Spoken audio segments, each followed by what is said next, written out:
Welcome back. This is the 92nd segment of Making Sense for 7 minutes, and it is the 22nd segment in a series of 25, where we are taking a hard look at evil and suffering. Now, approaching this examination from a biblical worldview, and noting that the four historical events that create a template for the biblical worldview are creation, corruption, redemption, and restoration, we ask ourselves this time around, what do we know about people? And that takes us straight to the core of corruption. Sorry, but here's the scoop. People are not basically good. In his book, Orthodoxy, G.K. Chesterton wrote that original sin is the only part of Christian theology which can really be proved. Father Flanagan, for all the things that he got right, was dead wrong when he said, "There's no such thing as a bad boy."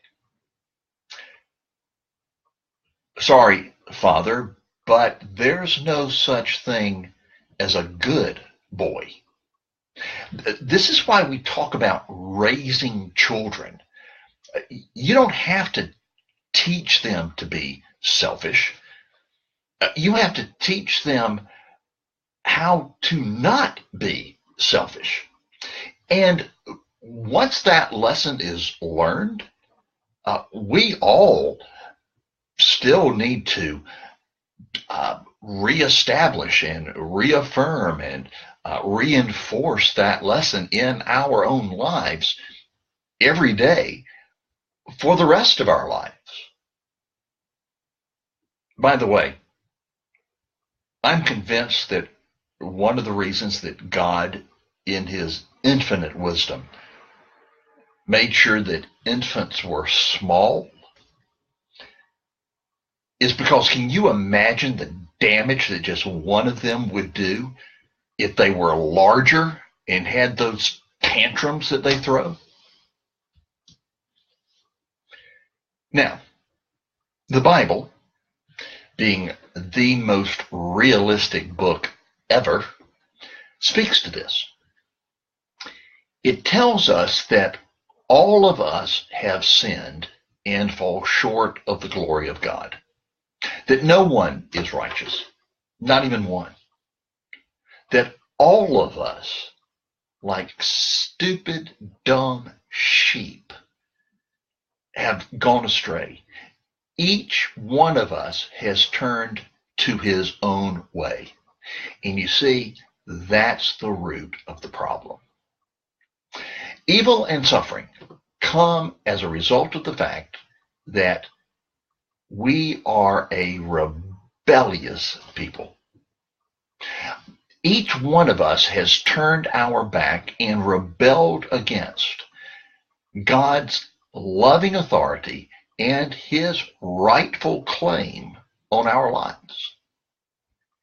And as a result, we have evil and suffering to the point where when the Bible talks about us, it says that because we did not see fit to acknowledge God and instead did things that were not proper, we're filled with all unrighteousness, wickedness, greed, evil.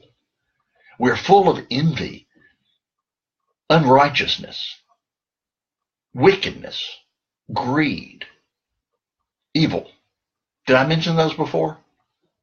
Full of envy, murder, strife, deceit. I have my list from the Bible.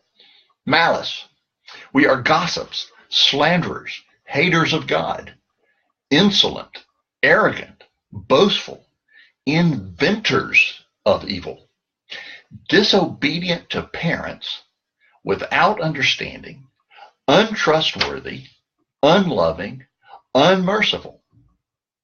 Not only do we practice things that should never be done, but then we turn around and give hearty approval to others who do those same things. I mean, you talk about evil and suffering. So, you see, the problem then with the question, why do bad things happen to good people, is that it's the wrong question. The question that really needs to be explored is, why do good things happen to bad people? Because that's what we are, bad people. Now, is that all there is to the answer to the question, what do we know about people? Thankfully, no. But we need to make sure that we grasp this bad news if we're ever to really appreciate just how good the good news is. And do you know that the word gospel means good news?